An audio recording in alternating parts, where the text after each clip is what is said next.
Welcome to my channel tutorial হাবে। ধন্যবাদ সবাইকে। আবারও আপনাদের জন্য নিয়ে এসেছি নতুন একটি টিউটোরিয়াল। আজকের টিউটোরিয়ালটি খুবই ইন্টারেস্টিং হতে যাচ্ছে। আপনারা যারা পিসি বা ল্যাপটপ ব্যবহার করে থাকেন তাদের জন্য একটি গুরুত্বপূর্ণ এবং ইন্টারেস্টিং একটি ট্রিক। সেটা হচ্ছে যে আমরা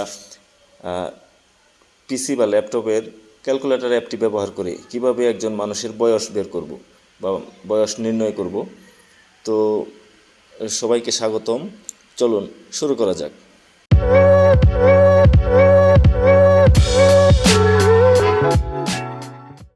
আমি আমার পিসির ক্যালকুলেটর অ্যাপটি ওপেন করব। ক্যালকুলেটর অ্যাপটি ওপেন করার পরে এরকম স্ট্যান্ডার্ড মোডে পাওয়া যাবে। তো আমরা জানি সাধারণত যে ক্যালকুলেটর ব্যবহার করা হয়ে থাকে যোগ বিয়োগ পূরণ ভাগ বা দৈনন্দিন কাজে ব্যবহার করা হয়ে থাকে আর কি। তো আমরা এই কাজটি থেকে অন্য একটি কাজ করব। তো এখানে ক্যালকুলেটর অ্যাপে 3 ডট একটা মেনু আছে। এখানে আমরা দেখে থাকি যে 3 ডট মেনু থাকে, কিন্তু আমরা হয়তো অনেক সময় খুঁজেও দেখি না যে এর ভিতরে কী আছে। তো আজকে দেখাবো যে এর ভিতরে কি কি আছে। তো চলুন, এখানে আমরা দেখতে পাচ্ছি যে স্ট্যান্ডার্ড মোড আছে, scientific mode, graphing, programming, date calculation. আমাদের অনেকগুলো অপশন আছে এখানে, কিন্তু আমাদের দরকার শুধুমাত্র একটি অপশন, সেটা হচ্ছে যে ডেট ক্যালকুলেশন। আমরা ডেট ক্যালকুলেশনের উপর কার্সরটি রেখেছি। আমরা এখন শুরু করতে যাচ্ছি। ডেট ক্যালকুলেশন একটা ক্লিক করব। ক্লিক করার পর আপনারা দেখতে পাচ্ছেন যে এখানে ফ্রম দেওয়া আছে। ফ্রম বলতে আপনি যে ডেট থেকে তারিখটি গণনা শুরু করবেন। আবার এখানে টু দেওয়া আছে, যে পর্যন্ত আপনি যাবেন, অর্থাৎ যে তারিখ পর্যন্ত আপনার হিসাব করার প্রয়োজন। তো আমরা আজকে একজন মানুষের বয়স বের করব। ধরে নেই আমরা যে 2000 সালের জানুয়ারি মাসের 1 তারিখ থেকে আজকে পর্যন্ত একজন মানুষ এর বয়স কত।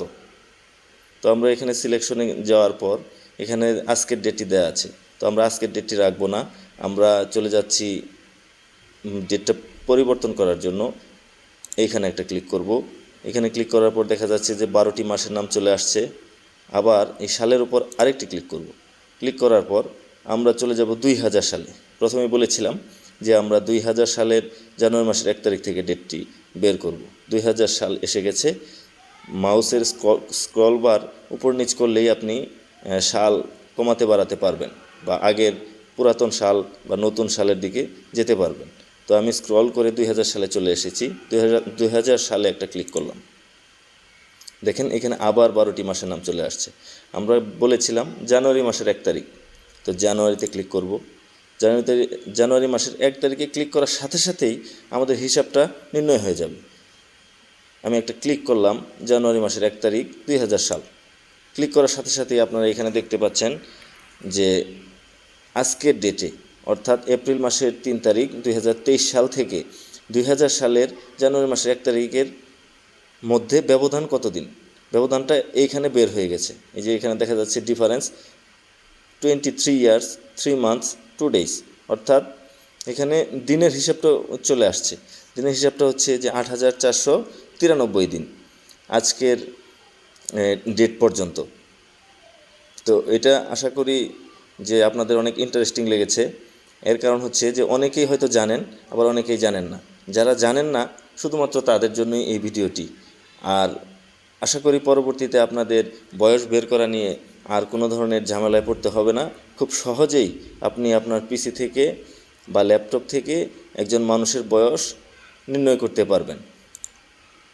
আবারও আপনাদেরকে ধন্যবাদ জানিয়ে আজকের টিউটোরিয়াল এখানে শেষ করছি। ধন্যবাদ সবাইকে। আসসালামু আলাইকুম।